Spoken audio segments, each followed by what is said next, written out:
സ്വർണ്ണക്കൊള്ള കേസ് അന്വേഷിക്കുന്ന പ്രത്യേക അന്വേഷണ സംഘത്തിൽ CPM ബന്ധമുള്ള ഉദ്യോഗസ്ഥരെ തിരികെ കയറ്റിയെന്ന ഗുരുതര ആരോപണവുമായി പ്രതിപക്ഷ നേതാവ് VD സതീശൻ രംഗത്ത്.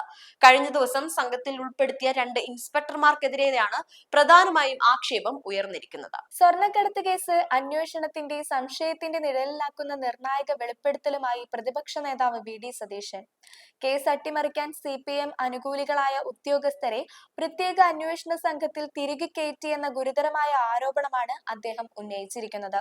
കഴിഞ്ഞ ദിവസം സംഘത്തിൽ ഉൾപ്പെടുത്തിയ 2 ഇൻസ്പെക്ടർമാർക്കെതിരെയാണ് പ്രധാനമായും ആരോപണം.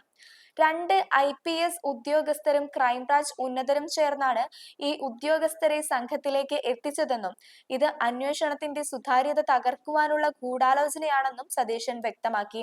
സ്വർണ്ണക്കൊള്ളയ്ക്ക് പിന്നിലെ യഥാർത്ഥ പ്രതികളെ സംരക്ഷിക്കാനാണ് സർക്കാർ ശ്രമിക്കുന്നതെന്ന് ആരോപിച്ച അദ്ദേഹം അന്വേഷണം നിഷ്പക്ഷമായി നടക്കുന്നുണ്ട് എന്ന് ഉറപ്പാക്കണമെന്നും ആവശ്യപ്പെട്ടു.